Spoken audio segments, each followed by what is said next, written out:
Good evening, everybody. Welcome to tonight's edition of the Triangle Area SQL Server User Group's Business Intelligence and Data Science Meetup.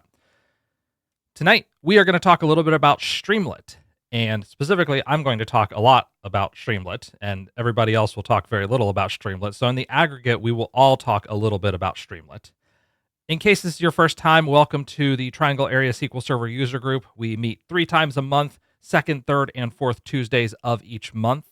That's all at meetup.com/TriPass. We also have Shop Talk, where every other week, the members of the TriPass board get together and talk about a variety of topics. Everything you can see, again, meetup.com/TriPass. In case you don't know who I am, hello, everybody. My name is Kevin Feasel. I am a Microsoft Data Platform MVP who is struggling to work the options on this device here, but look at that. I'm now at the top of the screen. I really intended to be at the bottom of the screen and then switch to the next page here. You can see how professional of a setup I've got and how much of a professional I am in using it. So, only thing I want to call out here is Curated SQL, where every day I try to find and link to 5 to 10 interesting posts on topics all across the data platform space. That's curatedsql.com. What we are going to talk about today, a few different things. Number one, I'd like to introduce you to Streamlit, give you an idea of what the library is and why it exists. We'll talk about some of the functionality available in Streamlit, and then work you through a fairly complete sample application. After that, I'll talk a bit about hosting options and considerations. If you have any questions along the way, please do feel free to drop them in chat. I'm happy to take questions at any point in time, and I'll have chat right in front of me here. To reiterate what we're going to do, we are going to look at some code that I've already written because you don't want to watch me type. I type pretty fast, but it's still just easier for us to walk through code that already exists. We're going to see it in action. We'll see dashboard applications. We're going to extend those applications, including filters and other capabilities. Then I'll incorporate Azure OpenAI and do a little bit of chatting with data, both typing text as well as speech to text. And I'll show you how that works. We're going to try to do that all in approximately 1 hour, which, given that I'm doing a user group meeting, means that it's going to take 4 hours to finish. But we've all got 4 hours, right? So that's the plan. Hopefully the plan doesn't involve actually staying here for 4 hours, but you got to have that stamina. Let's talk about Streamlit, an overview of the product. This is a Python library, and the intent of Streamlit is to build and share data applications.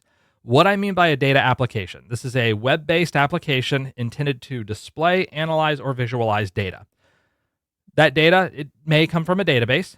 It may come from files, APIs, or whatever other data sources you've got hanging around. The idea here is not necessarily the type of data, but the operations we're performing on data. And I want to clarify that not every application is a data application. We will hear frequently about data-driven applications. That was a big motif over the past decade or so, maybe even 15 years. And I don't necessarily mean the same thing, because data applications in Streamlit, they allow for some level of interaction. Yes, you can insert records in a database from a Streamlit application. Yes, you can build out some functionality that you would think of in a classic data-driven app. But this is not a replacement for general-purpose web development. So one example of this, there is session state, and we will work with session state today, but it's not a comprehensive model of session state that manages things across pages and handles information in a really, really clever way. It is a fairly simplistic mechanism that works easily for people who are not web developers. What this means is that if you want a general purpose web application, go check out Django, go check out CherryPy, go check out some other framework, or use another language and pick one of the frameworks in there. If you're working heavily with form-based inputs, content-driven templated pages, or you want a complex, sophisticated application, Streamlit is probably not your app. Streamlit is really for data scientists, database developers, people who work with data on a regular basis, to put something on a screen very easily with limited knowledge of HTML, of CSS, of JavaScript. If you are very well versed in all of those and you love working with all of these languages, Streamlit may not be your bag, but that's okay. So why would we use Streamlit? Well, like I mentioned, we don't really have to think about HTML or CSS or JavaScript. When we write the Streamlit applications, yeah, I might actually need some HTML. You can make use of CSS or JavaScript, but you don't typically need it. This works with a variety of core Python packages. Think about the Data Science Suite, scikit-learn, Pandas, Spacey, Plotly, Matplotlib, Seaborn, etc. You'll see this interaction, this capability. A lot of this is just built in. It just works. We can quickly visualize data science projects. So in this case, it's kind of similar to how notebooks will operate. The main purpose of notebooks is that I want to have a repeatable, rapid development platform for operating on data or operating on some idea. And you can quickly get to a similar level with Streamlit. But you can also get stream-based inputs. So this might be something like Azure OpenAI chat completions. You can get more interaction than what you typically would see in a notebook. You'll have more capabilities around operating buttons, around filters and forms that are a little more complex than what you'll typically see in a Jupyter notebook. And you can allow people who don't have Python installed to interact with data, and not just any data, your data. I had to do that, shimmy out of the way, just to see the word your. If you want to run Streamlit in your own environment, you are going to need Python 3.8 or later to host Streamlit. The good news is, if you've got Python from the last almost 4 years at this point, you're running Python 3.8 or later. We are up to 3.11 being very regular, 3.12 being more common, increasingly common. So you're probably on at least 3.8. You also need to have a supported browser. Anything that's Chromium-based, so Chrome, Edge, Brave, or you can use Firefox, you can use Safari. You might be able to get away with other browsers, but I have not tried any other browsers. Next, let's talk some key mechanics. Let's explain how this thing works before we dig into code. Before we install Streamlit, we probably want to create a virtual environment. This is not a mandatory requirement of using Streamlit. It is, however, a really helpful thing that you'll probably want to do.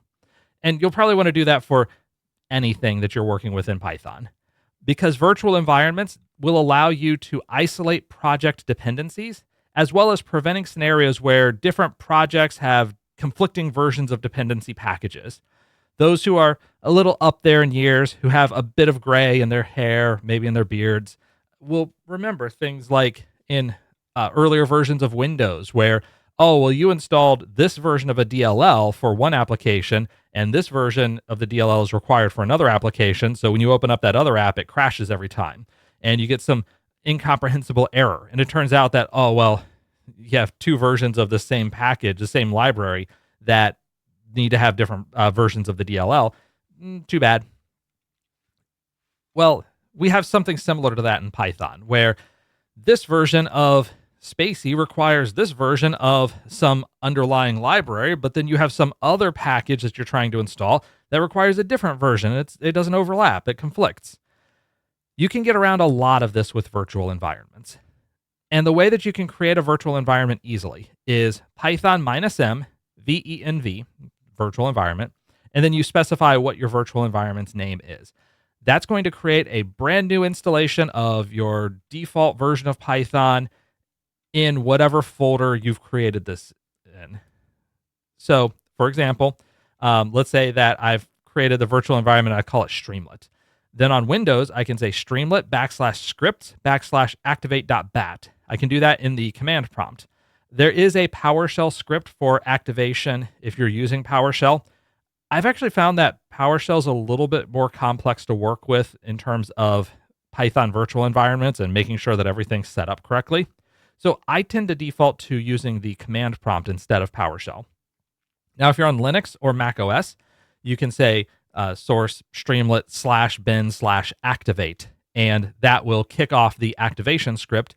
And what that does is it sets the version of Python that is in your environment name /script or your environment name /bin.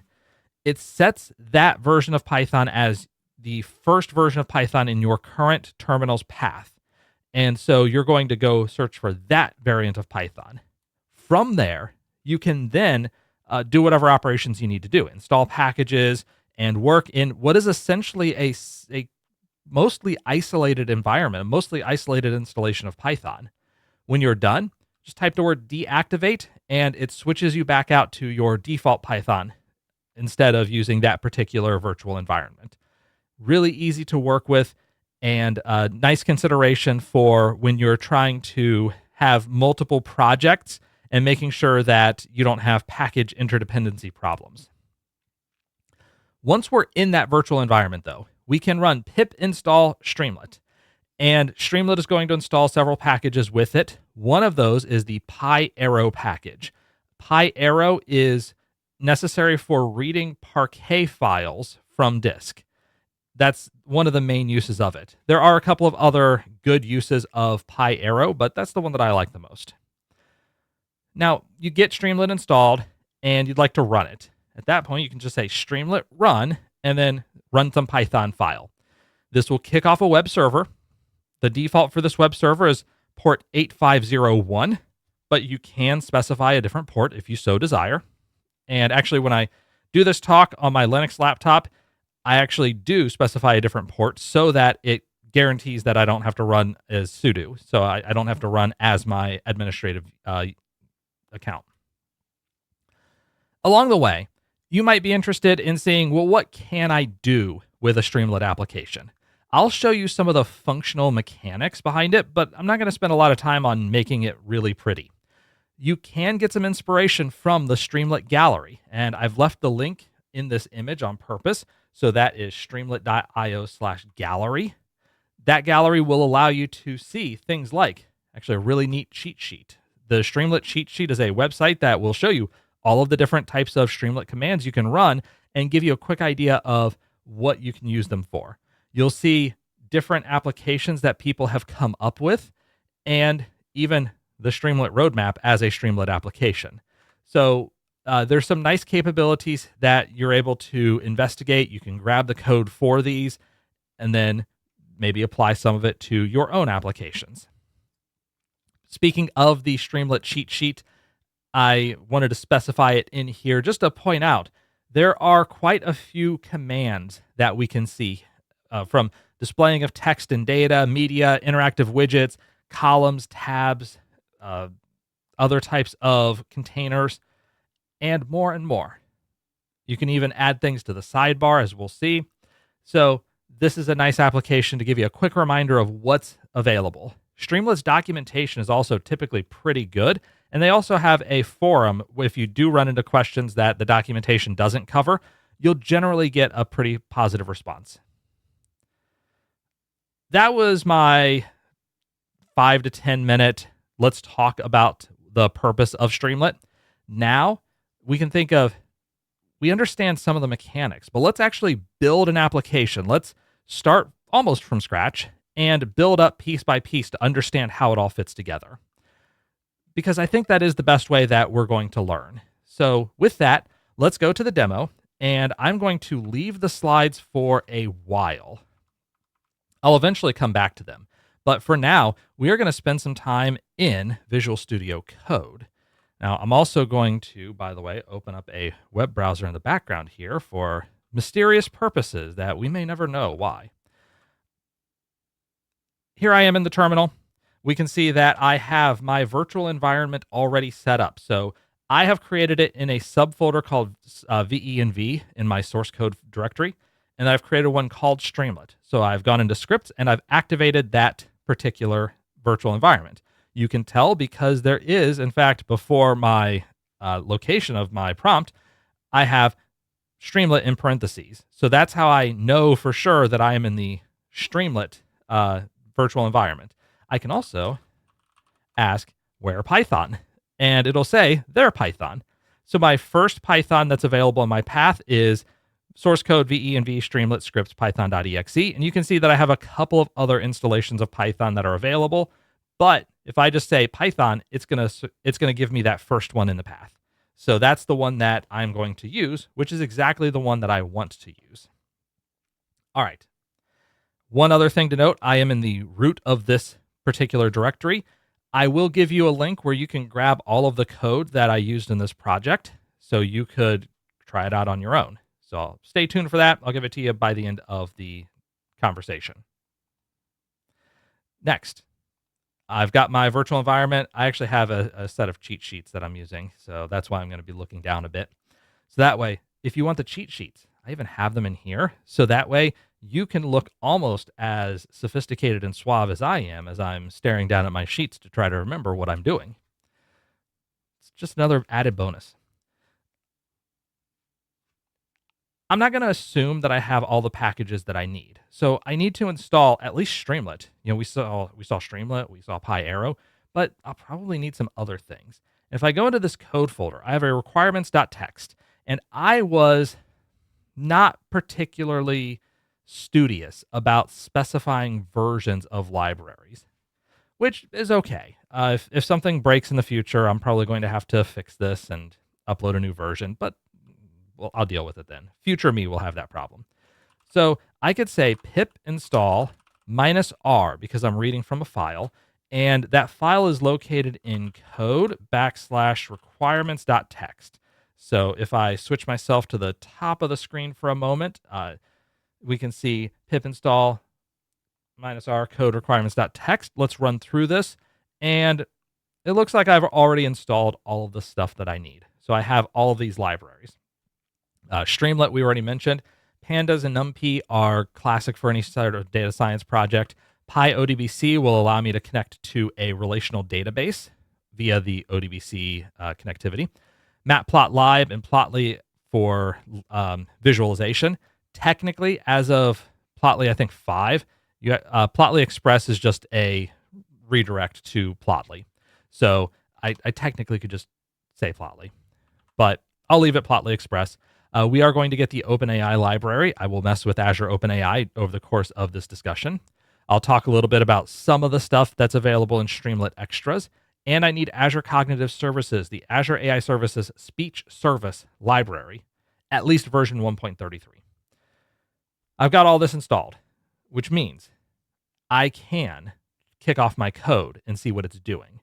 I will note that I have in here a code folder, and I have a data folder. The presentation folder is really, that's the presentation that we're seeing, so you don't need to check out that. The cheat sheets, if you want to follow along, but we're not going to need that for what we're doing. One other thing that I would like to do, because this is a very fancy presentation, is that I want to switch to this particular branch, 01 intro.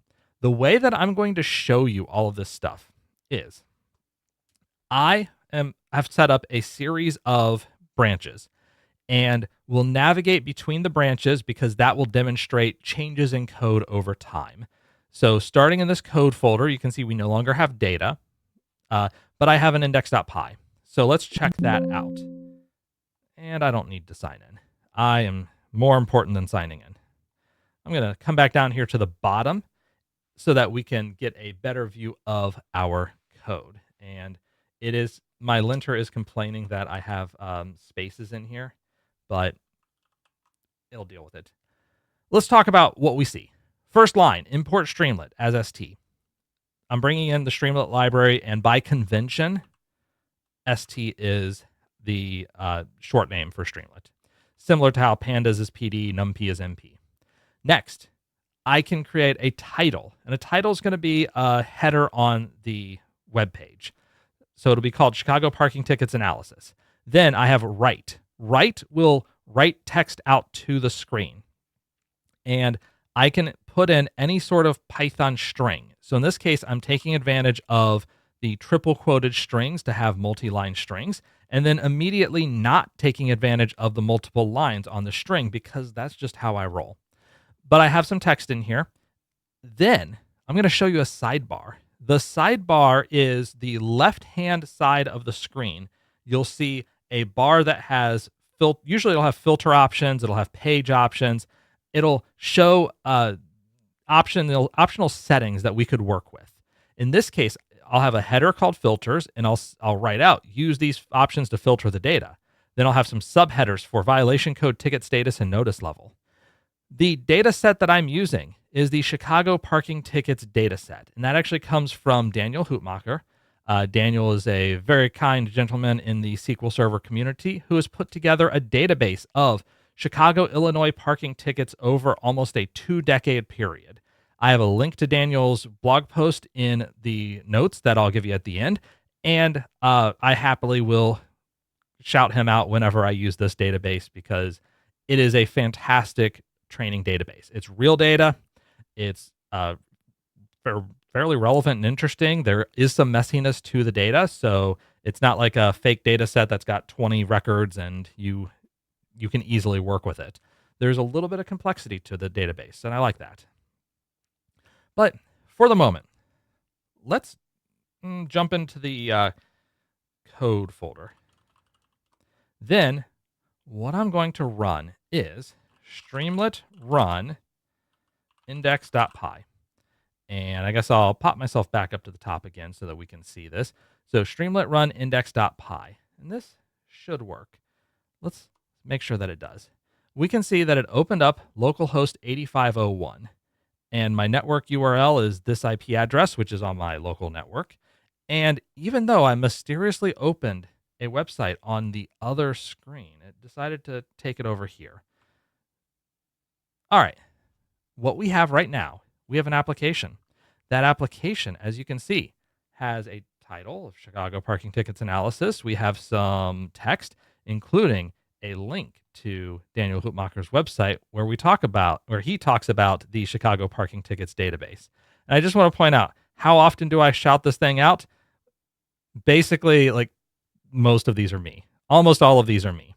And you know what? There are still going to be more of these that are me in the future. Just leaving it out there. I will keep linking to that thing until the heat death of the universe. If you want to hide the sidebar, you can. You can display it right here, and that's our application. And so we're 22 minutes in, and I can say, great, we're done, right? Not really. We've got a little bit more to do. How do I know we have more to do? Well, that's easy because I've got more branches. So with that, I am going to switch over to the next branch, a data application. Now, our data application, let me take a quick peek at what we've got. In our requirements.txt, I did add in PyODBC. I added in a couple of visualization libraries. We already saw the whole set, so I'm not going to keep going back into requirements.txt. But we do have index.py, and I am bringing in a few more imports. So we are importing PyODBC. We're bringing in Plotly Express and Plotly Graph objects, as well as the JSON library. Then I bring in connection string. Connection string is st.secrets db connection string. And you might be wondering, well, what in the world is that? This is a Streamlit secret. And we have secrets in here. Actually, I need to make sure that I can safely show you this. No, I can't safely show you it. So I'm glad that I checked that out. I have real secrets in here. The way that a TOML file works, let me just I'll create a secrets template. That way we can see what it would look like. I have here dictionary naming, DB connection string. In TOML, TOML, by the way, stands for Tom's Obvious Markup Language. It's not obvious who Tom is, but it is obvious that he's a markup language. I would have a section called DB, and then I would say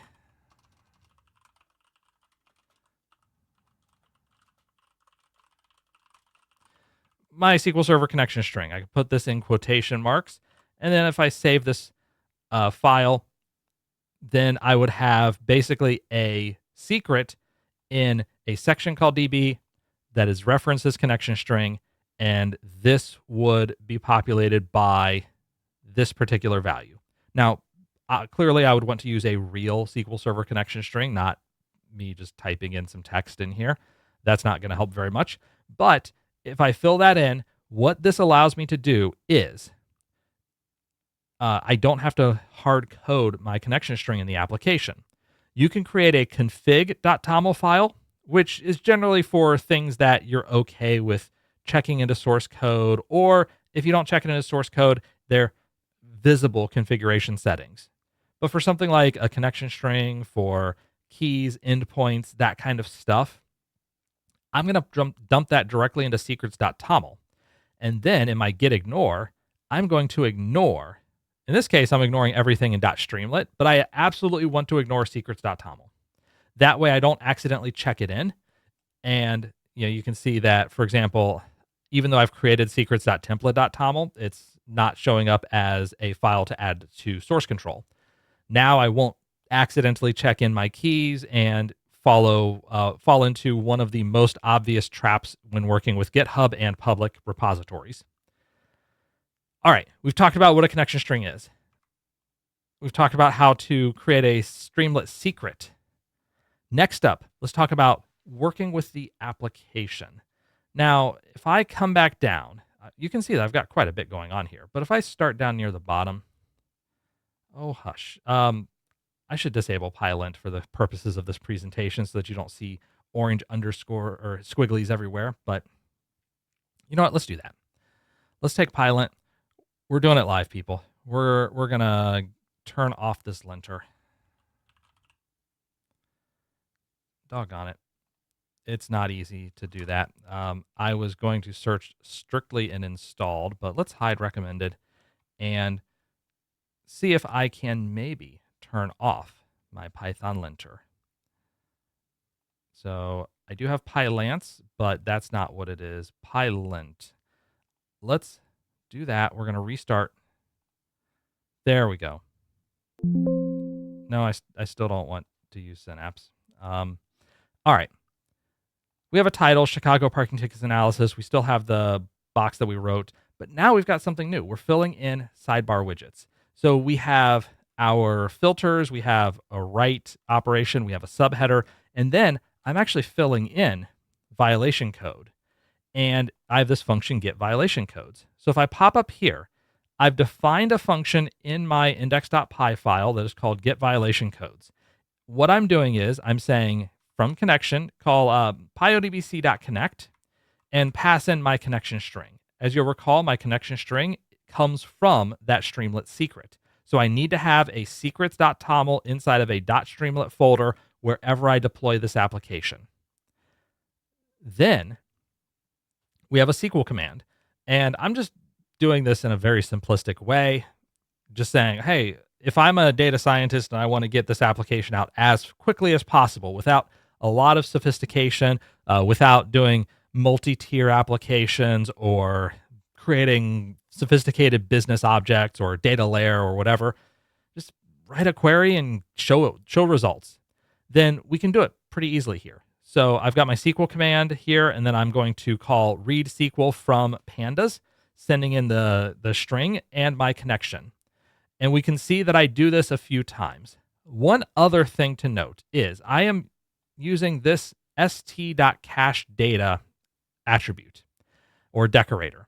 Starts with an @ sign and is associated with Streamlit. What this does specifically is, as long as my application is running, then every time I call get tickets by month, it is going to cache the results of my SQL Server query for some given set of parameters. In this case, I have no parameters. And I'm going to stop this app. I have no parameters. What that means is it's going to run once, and then if I refresh the page or if somebody else hits my application, we can pull this straight out of cache. Now, you can have this effectively be infinite cache, which is, as I recall, what I'm doing here.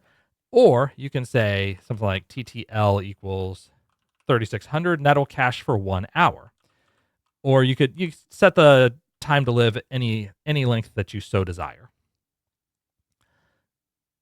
As we're going through this, I just want to note that each one of my database hits, I am caching the data because Otherwise, you're going to hit the database every time. You're going to have to wait for those SQL queries to return, and pulling it out of memory is going to be a bit faster. All right, we have get violation code. So I've specified violation code. Then I want to set a select box. A select box is a dropdown. So we have a dropdown box in Streamlit. I'm going to call the label here select a violation code. I will not set a default, but my options will be all of the unique values of violation code. And I want to format this. So by default, formatting will use just the violation code itself, but the violation code itself is not easily comprehensible. What I instead would like to do is show a combination of the violation code and the description. And to do that, I have this Lambda function in Python. So I'm saying for every record in violation codes, what I'd like you to do is display the violation code, like basically say, if this violation code is set, show the violation description associated with that violation code. It's a little convoluted. We're showing the violation code itself and then the description of that code, but it does work reasonably well. We do for ticket status, these are just normal strings that a human can fairly easily read. But for notice levels, again, we're going to show the code followed by the description. And then if I scroll down a little bit, we have tickets by month. And this will not be in the sidebar. You'll notice all of this has been st.sidebar. That is going to shift it over to that left-hand sidebar. But this thing, tickets by month, I want in the main screen. I want it front and center. So we're going to call get tickets by month, which is a SQL query. We'll perform some filtering. So if we have a violation code set, we'll filter by violation code. If we have a ticket status, we'll filter by that. If we have a notice level, we'll filter by that. After that, I want to aggregate my data. So I'm going to use the group by command in Python for a pandas data frame. And then I'll create an aggregation. Number of tickets will be just the summation. Total fine amount will be a summation of that column. Total late fee, total collection fee, total amount paid, total amount due.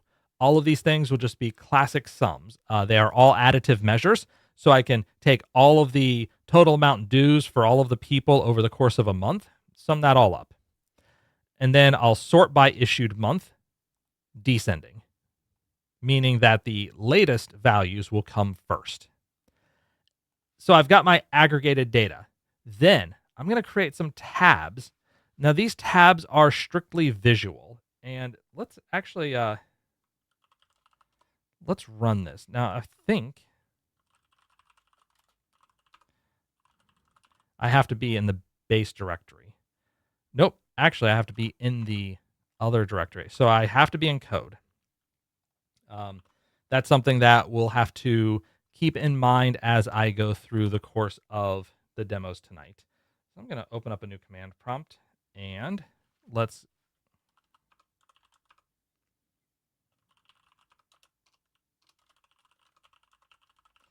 activate our virtual environment, go into the code directory, run index.py. That brings up our application. You'll notice that it's taking a little bit of time to get tickets by month. It is actually getting all of the data from the database. And even though I'm running this locally with NVMe, fancy storage, it takes a little bit of time. But if I refresh this page, I'm pulling it straight out of memory. So I have cached my results. Now, tabs, I mentioned tabs, and I'm going to show you the results first so that we can go back to the code and see how it all fits together. But each one of these tabs shows a different visual. The idea here would be, well, I don't want to have people scrolling a whole lot, so I'll show them one important visual per tab. A critical note, tabs are not going to be performance enhancers. What I mean by that is, when I load the page, all three of these tabs, all of the data for all three of these tabs gets loaded at the same time. So we do not have lazy loading with tabs. And that means if fine breakdown is a very slow operation, when I load this page, fine breakdown is going to slow us down. So it doesn't wait until we click the tab before trying to load this data. There are mechanisms you can use to delay loading. And, we could talk about them. If you're interested, drop a message in chat. We can talk a little bit about it. But for now, I'll just mention tabs here are strictly a visual construct. And if I go back to my application, we can see st.tabs. So I'm specifying here are my 3 tabs. One is tickets per month, one is fine breakdown, one is raw data. And I'm going to call these tab 1, tab 2, tab 3. Then with tab 1, this is everything that will show up inside of the context of that first tab. So I have a header that reads number of tickets per month, and then I have a line chart in Plotly for aggregated tickets by month. The X is issued month, the Y is number of tickets. We have our title, we have hover data. If I return back to the application and I mouse over one of these, we can see that we've got issued month, number of tickets, total fine amount, late fee, et cetera, et cetera. These columns that I've added as hover data. We can see my subheader, which is right there. We can see my title of the graph. We can see my issued month and number of tickets. And because this is a Plotly graph, I can actually drill in and see a little bit more detail, which is one of the neat features of Plotly. All right. I mentioned violation codes. So if I drill in here, we can see violation code, like no parking in loop. If I told you this was violation code 0964180 alpha, I don't know what that means. I don't know that anybody watching this would know exactly what that meant. But I can select it here, and you see that it updated the page. So now we get to see that no parking in loop. There were a huge number of these in 1998, but very few since, especially since about 2010. If I drill in here, we can see, yeah, there are some, but you're talking 1, 2, 3 tickets per month. If I clear that out, we go back to our default. We can see ticket statuses. I can look and see which are the ones that have been dismissed. How many tickets get dismissed on a monthly basis?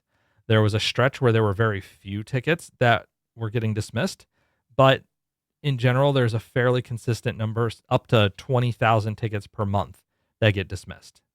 And we have notice levels, so violation, seizure, etc. And I can choose combinations of these filters. What if I say parking or standing on city property and dismissed? Well, now very few of those get dismissed.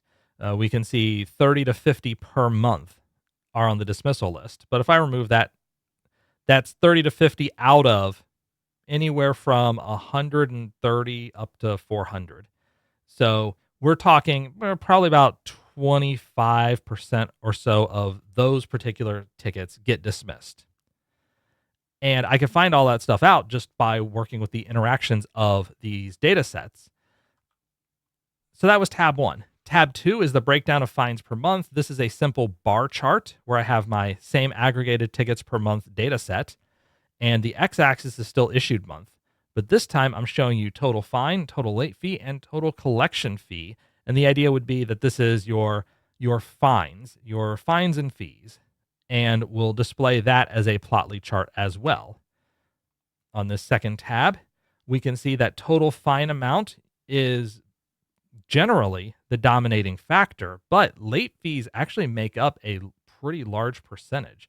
If I drill in just a little bit here, we can see that late fees, if I eyeball this, I mean, it's upwards. We see, $3, $4, $5 million per month.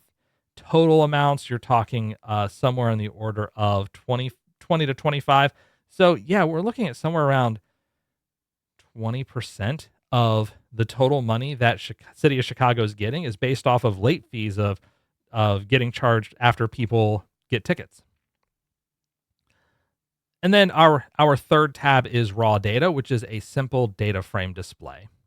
And if I return back here, I have aggregated tickets.month. I'm displaying this as a data frame, but more importantly, I am also formatting the data. So I'm saying, okay, issued month, I'm going to show it as year and month. Number of tickets, I'll show it with 0 spots after the decimal. Total fine amount, 0 spots after the decimal. Total late fee with a $sign. Collection fee, amount paid, amount due. So that way, if I scroll through here, we don't see any decimals. and all of our dollars are prefixed with a US dollar symbol. And if I double click, I can actually copy the exact value in here. This is our slightly more comprehensive and sophisticated application. I mean, we're up to 140 lines of code in one file, plus a few records in a template, secrets file. But I don't think this is particularly extensive or fancy. We could shrink the amount of code down just a little bit, if 140 lines was too much for you. But considering that we have a fully featured data application where people can mess around with and interact with visuals for 100 lines of code, that's not bad. But wait, we can do a bit more. Let me make sure that I haven't missed anything because, again, I am going off of demo. Nope, I'm not missing anything. A lot of my notes there were for running in a container. So you can containerize the database and query off of it. Not going to worry about that here. Instead, we're going to worry about going to the third demo, which is forms. And before I go to forms, I'm going to cancel this. One quick note, you will get these warnings, user warning, and let's pop me back up to the top. Pandas only supports SQL Alchemy connection used to a database string URI or SQLite. I've had no problem connecting to SQL Server using the command. Basically, anytime you run pd.read SQL and you're not connecting to SQLite, it's saying, hey, you should probably use SQL Alchemy for these sorts of connections. And I'm saying, nah, I'm okay with this. I am a monster that way. So now let's go to forms. We're going to switch over to that branch. I'm going to close this and we'll check out our code. So again, we have one file, index.py. And if I scroll down to the bottom, we're going to add 24 lines of code. So let's see what 24 lines of code we are adding here.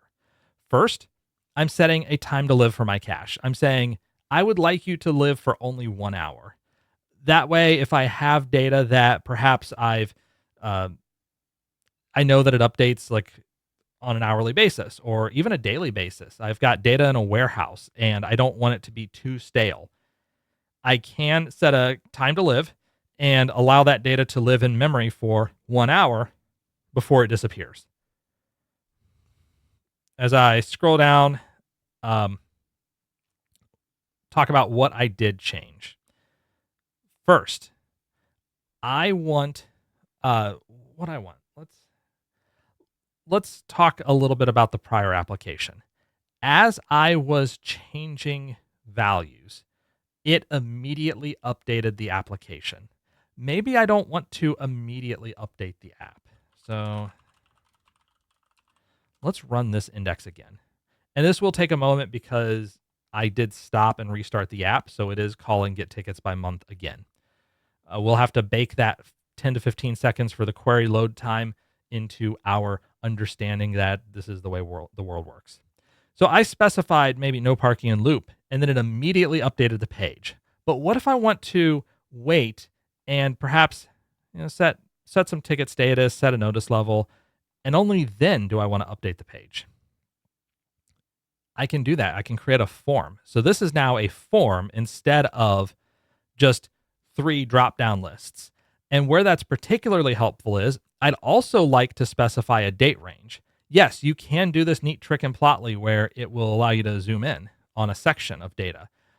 However, what if I said I wanted to do this maybe in text? So there's January 9 of 2007. Maybe I want to go up to 2010, May 11th, and then apply the filters. I would like to be able to get just that data because if I zoom in on this graph, it doesn't change anything on my other graphs or my table. So this is the type of functionality that we're trying to deliver. One other thing of note is that if I change this value, I haven't updated the page yet. So I actually want to have filter text at the bottom telling me what my current filters are. My current filter is still January 9th. It's not January 4th. If I click apply filters, It's going to change to the 4th and then reload the page. So I want to have some indicator of what settings I have chosen so that if I clear things out, then it won't mess with what I've already set up. It won't confuse me on the results of these filters. Let's see how we can do that in approximately 20 lines of code. First, we come back to this sidebar. We have our violation codes. Violation code is a select box. I did put this on another line, so it's not even 20 full lines of code. It's I took this options, and instead of having it come on this one page, I said, all right, let's bring it down a little bit. I added in date range, and I'm getting the minimum issued month and the maximum issued month as my min and max values. And then I'll have my date input start at the minimum value and go up to the maximum value. Its default is the minimum value because it's the start date. For end date, same thing. You can go from beginning to end. We're going to start you at the end. If I return back to this set, if I try to go, let's go to like 1996, 0102. Well, I can't go any earlier. The earliest data in this data set is from January of 1996. The latest data in this data set is in May of 2018, May 1st of 2018. I can't go any earlier. I can't go any later. You might be able to see here that this is grayed out. I'm trying to click and it won't allow me to select. I also cannot increase this month value. And you'll also see that because I've selected 2018, it won't let me change the month to anything greater. So it does have some automated capabilities to prevent you from doing something that is just incorrect, which does help out the user a little bit. Once we've created these dates, I'm also creating a form submit button. Interesting thing to note. Previously, I had st.sidebar.selectbox, st.sidebar.selectbox, st.sidebar.subheader. I've gotten rid of all of those sidebar references because up here I say with st.sidebar.form. So I'm encapsulating all of this code into a form that I'm calling filter form. And down here at the bottom, we have a form submit button called apply filters. That's the button that we see here. So this is going to check all of my filters that are in my form. I can tell it's a form because it's got this nice little gray rectangle around it. Within the context of the form, I don't need to specify sidebars because the form itself is in the sidebar, so I don't need to go any deeper than that. Then I'll check, all right, if submitted, if somebody has clicked the button, this is how simple it is to handle an action in Streamlit. I have a button. Okay, you clicked it. That's it. I don't have to do anything fancy other than that. I don't have to check for JavaScript events. I don't have to wire up things on my own. All of that happens behind the scenes. And then I'll check if violation code, meaning has somebody set a violation code? If it's still the blank here, if it's no option, then it's none. We just move on. But if somebody did set a violation code, then we're going to create a caption that says filtering by violation code. And I'll write out the violation code in the color green. So we see this colon green and then a bracket. And what that does is the text inside of these brackets will be green, which is how I have filtering by notice level, and then the notice level violation is in green. So again, very easy to do, fairly simple convention-based approach. Then I perform my filter. We saw this filter earlier, tickets by month violation code equals violation code. So I'm filtering tickets by month and I'm setting it. They'll do the same thing for ticket status, for notice level. I'm also going to check start date and end date because if for some reason the person gets a little cheeky and says, I would like maybe January 1st of 2008 to May 1st of 2007 and apply filters, we have a warning that shows up. Start date should be before end date, but because I know what you're trying to do, I'm going to flip things around for you and be nice so that we start in May of 2007 and we end in January of 2008. If I switch over to raw data, we can see that even more clearly. And so the warning, we display it with st.warning. There's also an st.error. There's an st.information. And then if the start date is greater than the end date, basically I just flip them around. Otherwise, if we have a start date, I'm going to caption, write out a caption, filter by start date, and then make sure that the issued month is greater than or equal to start date. If we have an end date, I'm going to check the issued month is less than or equal to end date. So that is my filtered data. Once I'm done, I aggregate those results and then write everything out into the 3 tabs. So again, using just a few extra lines of code here, I've reshaped my original set of sidebar elements into a proper form. I have a button that I can select for the form. I have different options that I can choose in each of these settings. And then I'm able to see, for example, that there were no tickets for disabled parking between May 2007 and January of 2008. Cool. To this point, so far, I've been working with data in SQL Server. I've been pulling data out of SQL Server. We've seen these queries right here, and all of them are coming from a particular database. Where that database is located doesn't necessarily matter. It happens to be running on my personal computer here, so that makes it pretty fast to access, but all of that is handled inside of the secrets.toml. If I open up secrets.template.toml again, we see that DB connection string. Okay, but let's say I don't just want to have data from a database. Maybe I want to get in on this generative AI hype and try out working with Azure OpenAI. So I'm going to switch to branch number 4, AOAI, and we will see how things look. Now, I'm getting a little more sophisticated. My world's getting more complex. If I go to index.py, I have 9 lines of code. And so it says select one of the pages on the left-hand side to learn more.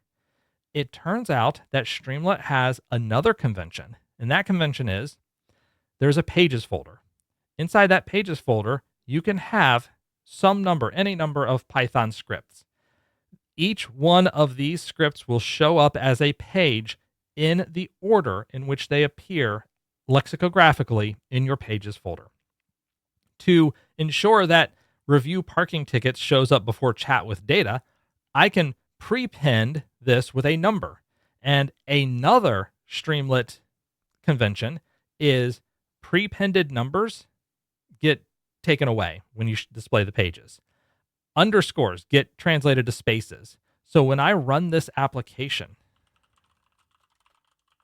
streamlit.run index.py, and we kick it off, we have our index, and we have review parking tickets, chat with data. So you can see that we don't have 1 and 2, and we have the correct ordering that we so desired. So wonderful. What am I doing? Well, if I go back to page 1, I essentially copied and pasted the index and have from the prior branch and have turned this into a separate file, review parking tickets. So all of this code, there's 166 lines of code. It's the same code that we saw last time around. If I drill into this, we're going to see it load. We're going to see it get to the form. And I'm not going to spend much more time on this because we've already seen it. But I just wanted to confirm that everything still works. It behaves the way we expect it to. But now there's a new page, chat with data. Streamlit has some great functionality for interacting with large language models. Quick spoiler, I suppose, we have 72 lines of code. In 72 lines of code, I'm going to interact with Azure OpenAI. Let's see how we do it. First up, I'm defining a main function. In my main function, I'll say chat with data and showing off some capabilities of Azure OpenAI, integration with AI search, speech services, and external APIs. Neat stuff. I need to grab 3 secrets from Azure OpenAI: the endpoint, the key, and the deployment name. If you're using OpenAI, you'll just need the key and you can connect to the OpenAI endpoint that way. But because I'm using Azure OpenAI, I have my own instance of Azure OpenAI. I have my own deployment of a GPT-4 model, and I have my own key. That is how I'm going to authenticate and say, or I'm going to note that I am authorized to access this model. All of that stuff is located in secrets.toml. And again, I won't show you it, but let's fake it up here. Inside AOAI, I know that because it starts with AOAI, I'll have 3 things: endpoint, key, and deployment name. So I'll have my endpoint, I'll have a key equals whatever, and I'll have a deployment name. And that deployment name is whatever I've specified it as. In my case, I have created one called GPT-4. That is a GPT-4 instance. I also have a 4.0, and you could use some of the other ones that are there. But regardless, those are my 3 secrets that I'm going to collect. Next thing I want to talk about is session state. Session state is how data lives between interactions. When I say an interaction in Streamlit, what I mean by that is, if I scroll back here, any operation, technically tab switches are not interactions in the way that I'm talking about. But if I change this and it refreshes the page, if I click the apply filters button and it reloads the data, if I click a button inside of here, all of these interactions essentially refresh the page, and then Streamlit will write out data again. This means every time I click the button, anything that I've got that I have not saved goes away. It disappears. Now, form values, Streamlit is smart enough to retain those between operations. So I could go back to index, I can come back to review parking tickets, and I don't have any filters applied, but if I have a filter applied, I can show it again. It is not going to retain other information by default. I have to retain that myself, and I can do that in session state. So the way I do this is I can create something like messages. If I do not have messages already in session state, let's create messages. And in this case, it's just going to be an empty list. So I'll have an empty list of messages, and those will be my messages that I'm sending out to the GPT-4 service, as well as messages that are coming back in from the GPT-4 service. Next, I've got my secrets, and then I'm going to say, for each message in session state, I am going to write out the role and the content of that message. Again, if I interact, let me actually show you the chat with data page, and we can see that down near the bottom, I'm going to jump up to the top here. I have a form. I can type text in here, and I could ask important questions. So let's suppose that I want to ask, what does it mean when a sign reads "no parking in loop"? If I ask you that question, and you're from the city of Chicago, or you've lived in Chicago for some time, you'll know exactly what "no parking in loop" means. But if I ask the GPT service, well, it says, oh, this is a specific area designated for continuous flow of traffic, which should not be obstructed by parked vehicles, circular or semicircular driveway, et cetera, et cetera. This may technically be correct, but it's not what the city of Chicago means when they say "no parking in loop." So I could change this and ask another question. So what does it mean when a sign in the city of Chicago reads "no parking in loop"? Now, I'm not going to click this just yet. What I want to indicate is, as soon as I hit that submit button, it is going to refresh the page. If I do not save these messages in session state before it refreshes the page, I will lose them. So I will lose this chat capability. which is why I want to save those messages so that I can display them again and will keep what feels like a fluid chat experience. The way I can do this is I have my session state messages. It starts off as a blank list. Then for each message in messages with chat message, so I have the role and I have the content. The role, we indicate it with one of these symbols. So this is the user role, this is the assistant role. And I display the role and I display the content. So this is actually the content of my request. This is the content of the response. The content is markdown friendly, which is how I was able to get this nice list. I could also get bolded data. I could get all sorts of other markdown friendly responses. Then I'm going to have a chat input, and I'll call that prompt. If I get a message from the prompt, I'm going to call this handle chat prompt function. So let's jump into that. Notice that I'm sending in the prompt, my deployment name, my endpoint, and my key. I'm doing this sort of a dependency injection style. I've jumped back and forth on how much I actually like that, because dependency injection, I come from a .NET background, and dependency injection is easy to do and very powerful in C#. It is reasonably powerful in functional programming languages. It's kind of necessary in one respect and totally unnecessary in another.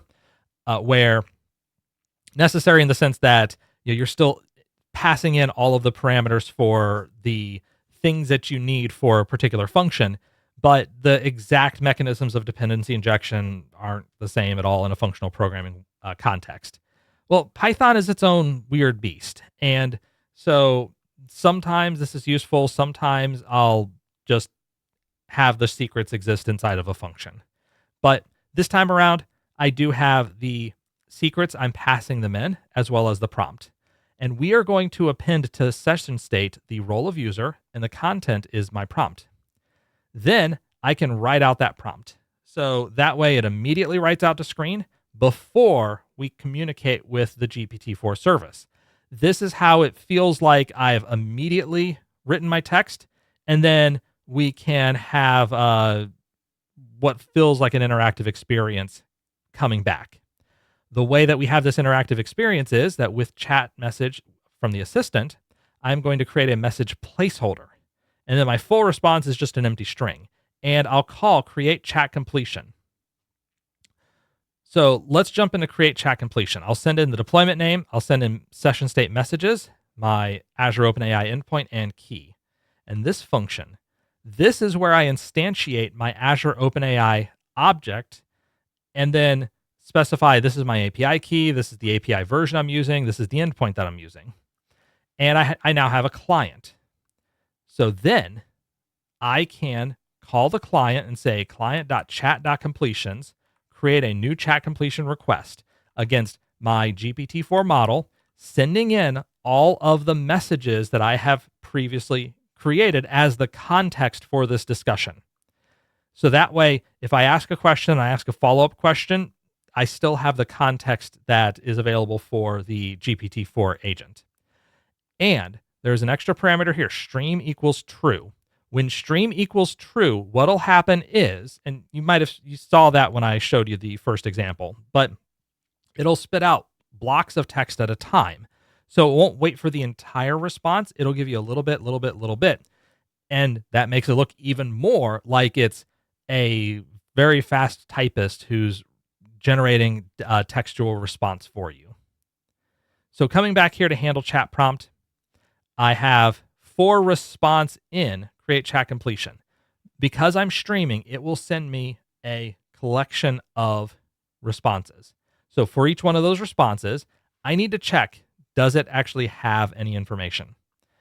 And to do that, if I have response.choices, I'm going to get the choices of 0, delta content. So in other words, what's the change in content? And if I don't have that, okay, just append an empty string. And then I'll add this marker indicator right here. So that is sort of my text cursor indicator. And that even more makes it feel like we're having a conversation. We're using a chat interface versus just waiting for a response to complete. But when I'm done, when I've finished getting all my responses, I'm going to save, or I'm going to write out message placeholder. I'm going to mark it, write it as markdown, and then I'm going to save it in session state messages. That'll be the assistant's response. So that's all of the code that I need for this interaction. And now when I come back and show you the second command, I'll come back up to the top. That way you can see me click the button. What'll happen when I click the button is the page refreshes. We're going to pull the first messages, the first two messages here out of session state. We're going to write them back to the screen. We're going to take this message, write it to the screen, and then submit it to the GPT-4 service. The GPT-4 service will take its time. We'll see some interaction. We'll see a black cursor that shows up, and we'll fill in bits of text as we get a response. And when it's totally done, we're going to basically refresh the page again and write out all 4 messages. So run this. It rewrote these. It wrote out my message. We're getting our blocks of text. And I actually get a real message for the city of Chicago that is referring to a specific area known as the Loop, the Central Business District in Chicago. And we can see that it does have context because we do see not a circular driveway as previously described. So we can get some information and I can continue chatting. But the thing is, I called this chat with data. And well, let me ask it a simple question.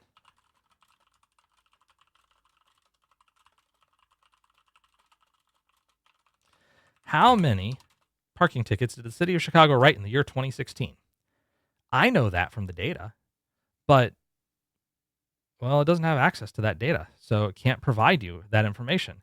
However, it's known for issuing a significant number of tickets annually, so you got that for you. But this isn't chatting with our data. This is just chatting with the default model for chat GPT engine. So let's fix that. First, we're going to bring me back to the bottom. I need to anchor myself once more. Second, we're going to come here to branches, and I will switch over to this chat with data branch. Before I do that, let me go ahead and close all this. I'll save my TOML, but I'll go to chat with data. We're now in branch 5, and inside branch 5, we can see I've got my secrets. I've got review parking tickets. That hasn't changed. The only thing that's changed is chat with data. Chat with data is now, oh my gosh, it's almost 115 lines long. So what has changed, you might ask? A lot. A lot has changed in this wide world of chatting with data. Coming down to the bottom, line 82, my main function. I'm going to pretend that I knew exactly how far I had to scroll to get the main function to show up perfectly. That will likely never happen again, but that one time I did it was pretty awesome. I'm going to kick off this application again because we're going to need it. I'll even come back to chat with data. We saw, let me describe this. We have an option. Use the base GPT-4 model or use my schema-aware GPT-4 model. That sounds pretty exciting. So let's see how we did it. Okay, in main, I'm writing out chat with data, and then I'm saying model type st.sidebar.radio. Select an option. So that's how I did that. I have 2 options here, base GPT or schema-aware GPT. I'm not doing anything on a change. I don't have if model type in here. Basically, I'll just wait until some other action refreshes the page, where that action, well, it's typing in a message and hitting enter, or selecting the submit button that I am currently covering up. Otherwise, if we come down here, look at messages. Messages not in session state. Start blank. Then we have 3 Azure OpenAI secrets, and we have 3 Azure AI search secrets. Search endpoint, search key, search index name. So I have to have created an index with my data. The data that I'm using is not the actual Chicago parking tickets data set itself. I did not want to try to sort out how to get multiple gigabytes of data indexed in a way that a generative AI solution could easily read through it. There are better approaches to doing that using libraries like semantic kernel or LangChain. So instead, what I did was I wanted to create a schema analyzer for the Chicago parking tickets database. And if I open up Azure Data Studio, I'm going to connect to my SQL Server instance. I am going to, there we go to databases and Chicago parking tickets. So I see Chicago parking tickets. I have a bunch of tables. I have all these different tables, and each table obviously has a set of columns. And what I'm interested in is, can I ask questions about the schema of the Chicago parking tickets database? To that extent, I have a script here, generate markdown.sql. The reason that I have this is I can load certain types of data into Azure AI Search.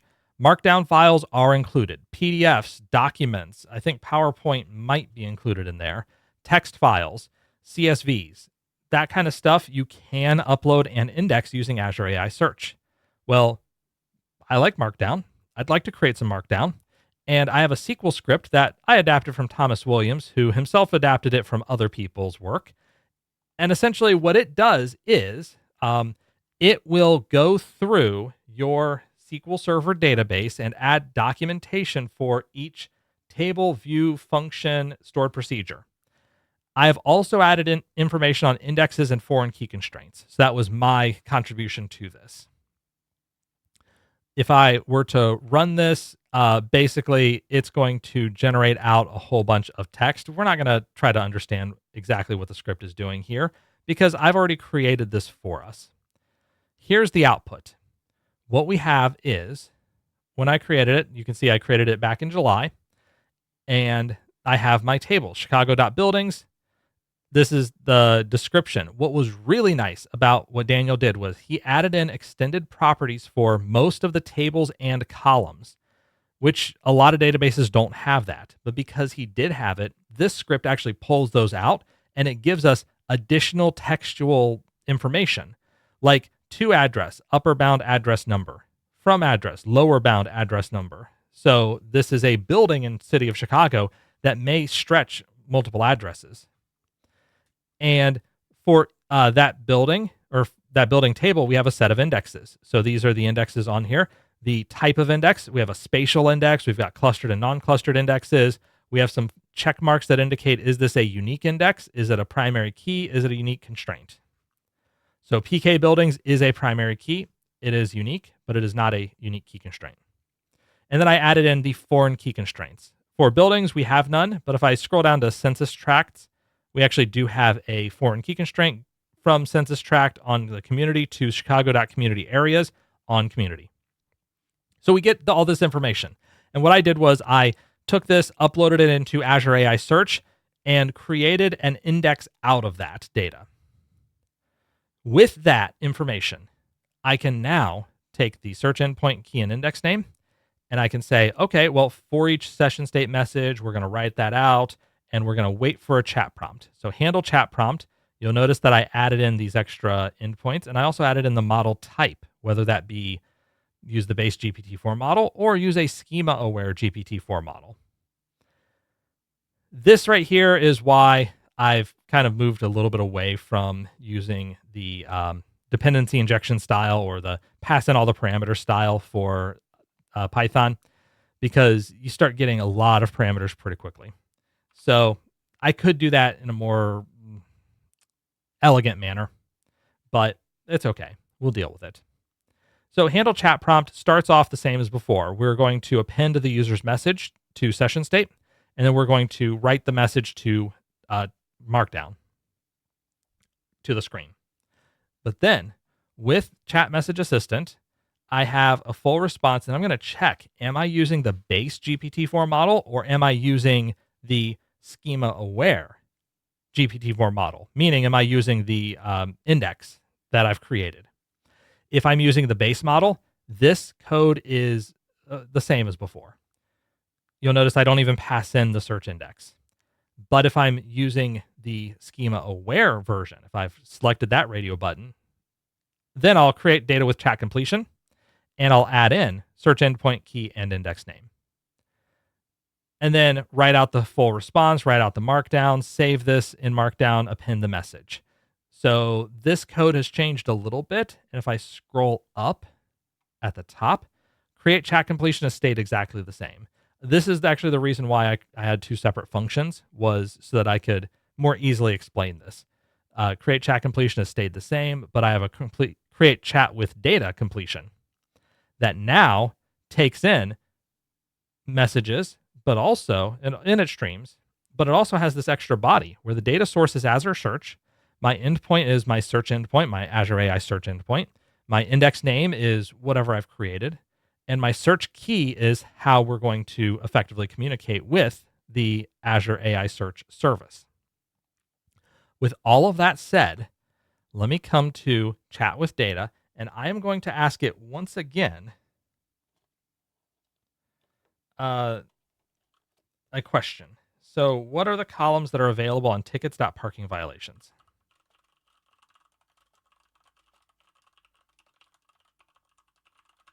And first, I'm going to ask the base model. I will not ask the schema aware model yet.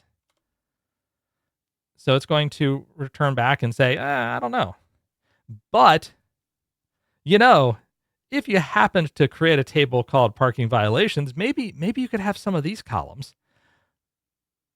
So if you look at this, you'll notice actually that a lot of this stuff does come. This is mostly correct, but this is coming from the regular GPT-4 service. Most of the time, if you run this query, it'll kind of stop right about here, and it'll say, "Nah, I don't know. You're gonna have to go look it up yourself." Sometimes it will actually generate some content for you as, this is maybe what it could involve. And that's because it's reading. It could be reading from Daniel Hoopmacher's blog post. It could be reading from other things that people have put up. But it came up with that information from somewhere. So instead, let's switch this to schema-aware GPT-4 model. And now I'm going to ask again, what are the columns that are available? And this time, we are going to query Azure AI Search, and it's going to read chunks of that markdown file that I've generated, and it's going to give us the actual columns on this parking violations table. So ticket number and issue date, location ID, plate ID, etc. If we come back up here, you'll notice that this is not exactly the same thing, but it is pretty similar. So this is what we have in the table, the actual table. And if I wanted to, I could come back, and really you should. One thing that I will highly recommend if you're ever using any sort of assistance from a generative AI solution, absolutely double check its results. Make sure that that is really the case. So we come here, we can see ticket number, issue date, location ID, plate ID, etc. We could say, oh, okay, ticket number, issue date, location ID, plate ID, etc. Yeah, this seems pretty reasonable. And so we might see, oh, okay, well, I mean that's fine. Why is this guy while he's flipping his pages, why is he telling me I gotta watch out? Well, let me ask it another question.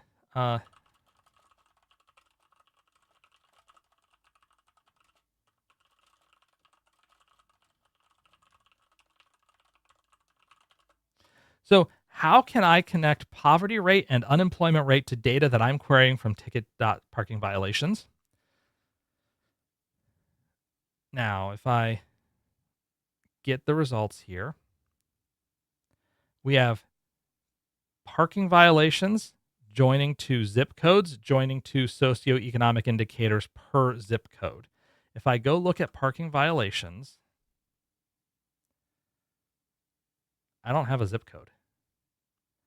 So even though I have given it the context that I actually have the location, and tickets.locations has on here a zip, and then my socioeconomic indicators per community has a community. So it doesn't even have a zip. If I come back, it's saying, your socioeconomic indicators per zip code.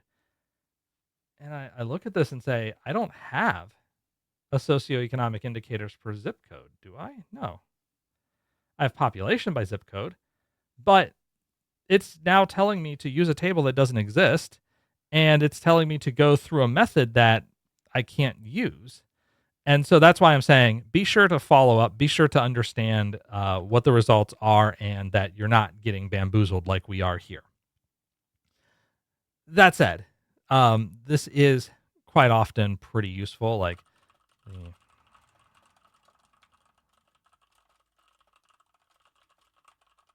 what is the primary key on the buildings table and what columns does it contain? It'll tell me that the primary key is PK underscore buildings and it has building ID and from address. And if I actually go back to the markdown file, technically the markdown file is the only information that it has available.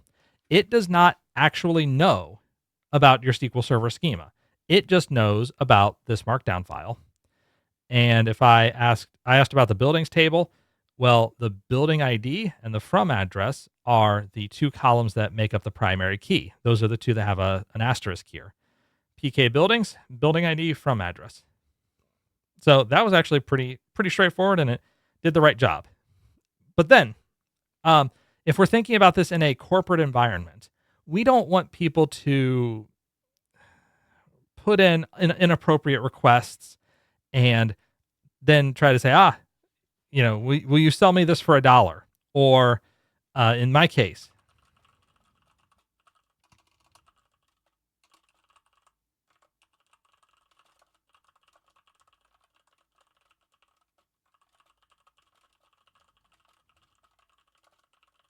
so what were Grover Cleveland's top 3 priorities in his first term of office as president of the United States?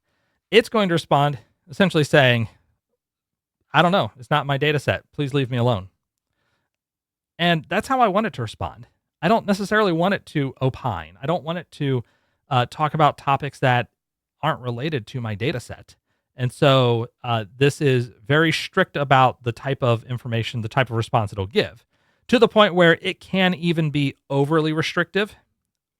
But typically that's better than being overly lax and ending up with something that is a little bit more, Tay-like for the folks who remember Tay. All right. Let's close this. I'm going to show you one last demo.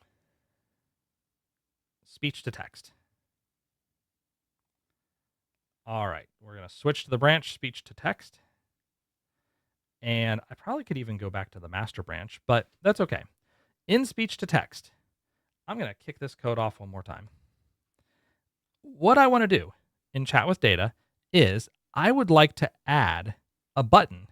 And instead of typing, because you saw me type and it's so slow, I'd like to push a button and then ask a question and then have that question be submitted as my question, as my query for the GPT agent.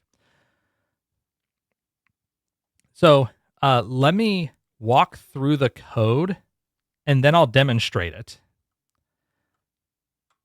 The code itself, again, is in chat with data, and we're all the way up to 175 lines of code. So we're getting a little beefy here. What we have to do in our main function, we still have our sidebar, and now I have speech to text as a button. This is a Streamlit Extras button. Buttons in Streamlit are click and then refresh page. Streamlit Express actually maintains the state, the click state of a button. So when you click the button, it stays clicked until you click it again, and then it becomes unclicked. Think of that as almost like a push-to-talk feature for Streamlit, except that you're not holding the button down as you talk. Instead, you click, and then when you're done, you click. We also have a couple extra secrets, speech region and speech key. And that is for my Azure AI Services speech service. What I'll do is, if somebody selects the speech to text button, so in other words, if you click on this button over here, we're going to go down a specific path to recognize a result from a microphone. So we are going to recognize speech from a microphone. Otherwise, we're going to basically clear out transcription results and just handle a chat prompt normally. And if somebody types in the text, then we'll handle the chat prompt. So let's recognize from microphone. What we're doing here is we are creating a new speech configuration using my key and region. We are going to recognize using, in my case, US English. And then I will start a conversation. I will transcribe the conversation. And I have followed reasonably closely the proper pattern for interacting with the Azure AI Services speech service. What you typically are going to do is create callback operations, and you will handle events. So, for example, I have a transcribe connect, and I'm going to handle the result. I have a session started. I'm going to handle that session started event by writing session started. I'll handle the session stopped by writing session stopped. And for session stopped and canceled, I will also call this stop CB, stop callback. I'm going to say, hey, go grab the done here and then set it to true. This is how we would normally interact. But I mentioned before that Streamlit buttons, Streamlit operations force page refreshes. What that means is as soon as you force the page refresh, you are no longer in this recognize from microphone function. You're gone. It function doesn't exist anymore. It's out of scope. And then we recreate the result. We recreate the page, and we're not in this function anymore. What that means is we'll never actually hit these events. We'll never stop. So clean start and stop don't actually work. Instead, what I'm doing is I am grabbing the results, and then I am going to wait 1 second and grab results again. So what this will do is it'll continuously pick up what I've stated and what the speech service has processed in the last second. And then we'll do it again. So that's not a particularly great solution. It is, I would call it moderately clever, but it is a hack. It is a workaround for the fact that we're having to do something that's a little funky. But what we're doing is we're getting a transcription, and we're getting that transcription as text. And so now if I come back down here, I've recognized speech from microphone. And then I can say, okay, well, if transcription results are in session state, we can join the transcription results. Basically, this is an array of strings. We're going to join them with a space. So string, space, string, space, string. And then we'll delete from session state. That way, we don't keep submitting the same request over and over every time the page loads. Remember, I clicked the button to stop. That forced a page refresh. That's why we have both of these branches. We're technically starting in this branch, recognizing from microphone, saving that into session state. And then as soon as I click the button to stop, it's going to reset the page. We'll go down this code path, and then we'll hit the else branch. And then we'll check to see, oh, we have results in session state from the prior execution. So we'll go down this path, and then we'll call handle chat prompt. So that's the idea. This way, I have my schema-aware GPT-4 model. I can type in a question.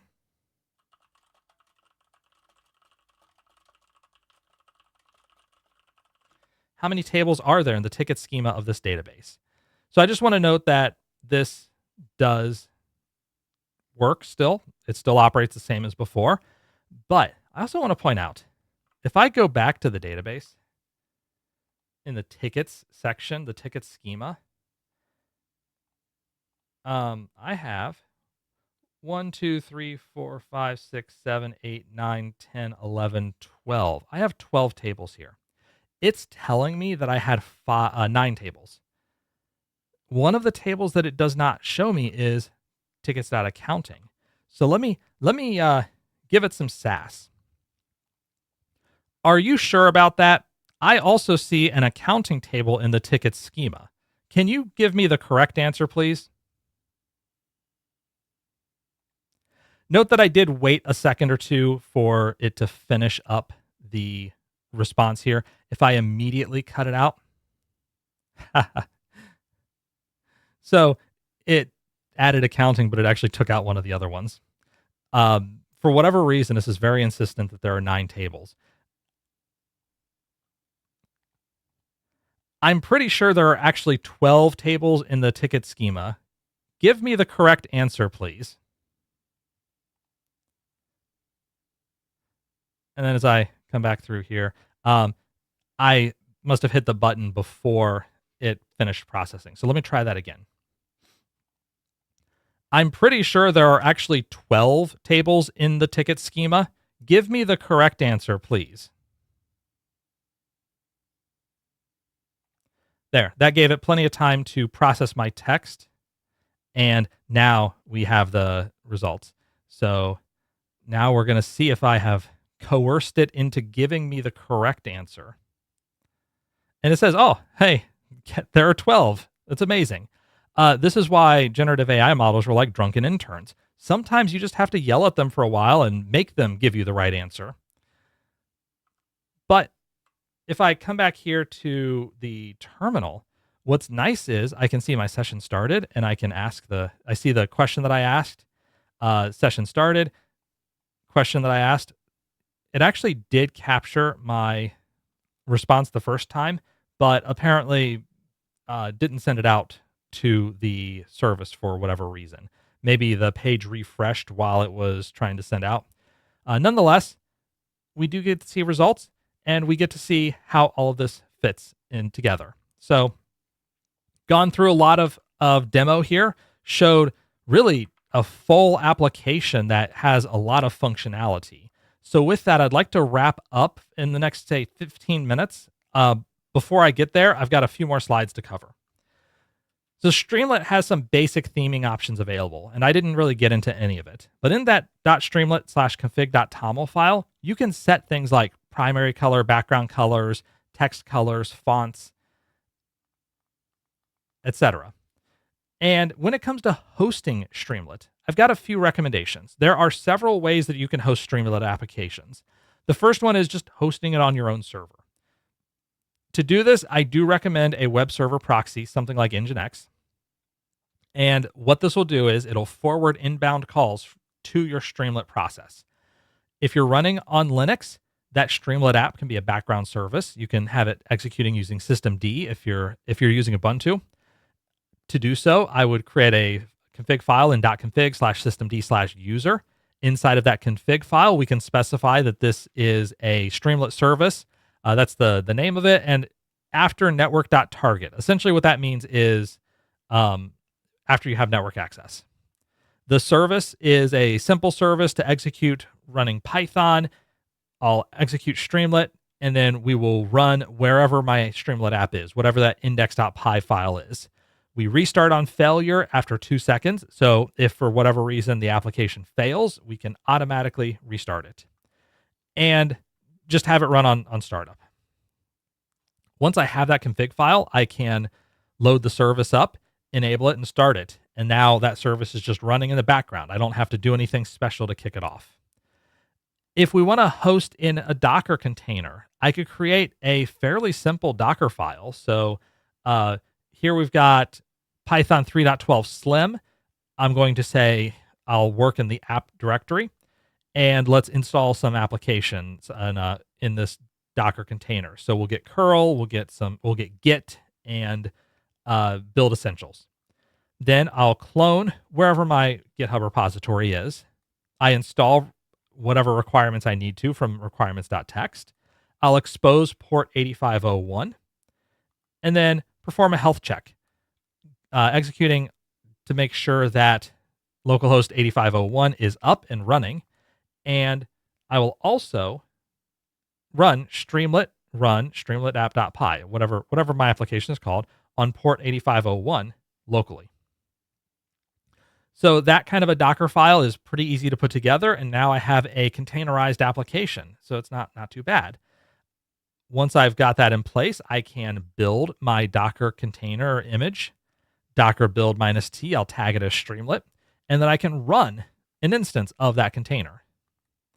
If I want to host in Streamlit Community Cloud, this is a free service for hosting your applications, and we saw the community gallery.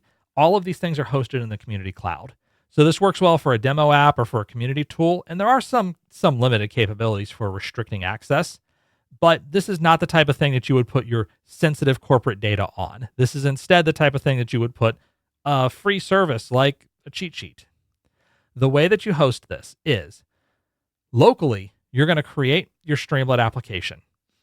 Then you'll push that into GitHub.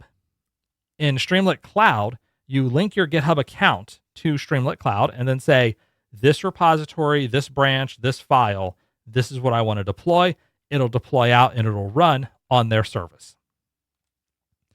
You can also have limited hosting in Snowflake. The reason for this is Snowflake bought Streamlit a couple years back, and they have some capabilities for essentially having a dashboard sitting with your data, unless you're using AWS Private Link or Azure Private Link, in which case you can't use this right now.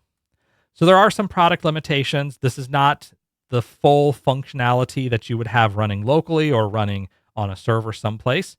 But if you are a Snowflake customer and you want to keep that data close to your warehouse, it is an option. And I do recommend investigating it a little bit further. Just a few tips and tricks if you are hosting this. Again, this is not a general purpose web framework, so you might need to use a different tool if you're trying to build something big and complex. Try to limit your input ranges to reduce network traffic and improve performance. If you remember that drop-down list, I have to load every single one of those drop-down list elements. And if I come back here to review parking tickets, on the left-hand side when these lists populate, I need to have every element in here. Well, each element takes up a certain amount of memory. And so if I have a million elements, I have to keep millions of records in memory. And that could make each post command megabytes, hundreds of megabytes of data getting sent over the network. So I have to send this over the network each time. Now, this is fairly limited. It's a few dozen responses, so I'm not too concerned about that. But if I had hundreds of thousands or millions, I would not want to send all of those as individual records in a drop-down list. Do take advantage of caching. I didn't show off a lot of the great functionality of caching because I kept stopping and restarting the application. But if you have a stable application that's just running, you will see a good benefit from caching. Your expensive assets, you're going to want to keep them local. That way you don't have to download them from S3 or Azure Blob Storage or from a network share every time you run the app. Ideally, those files are local. You can read them from disk locally when you start up.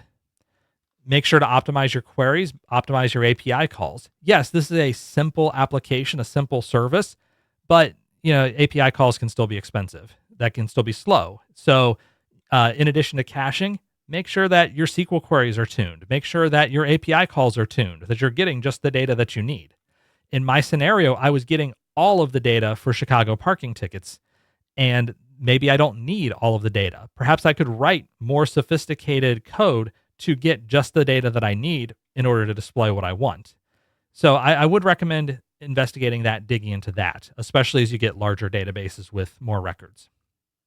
And again, use a proxy server like Nginx. That way you can host multiple copies of your Streamlit app at the same time and implement a load balancing solution.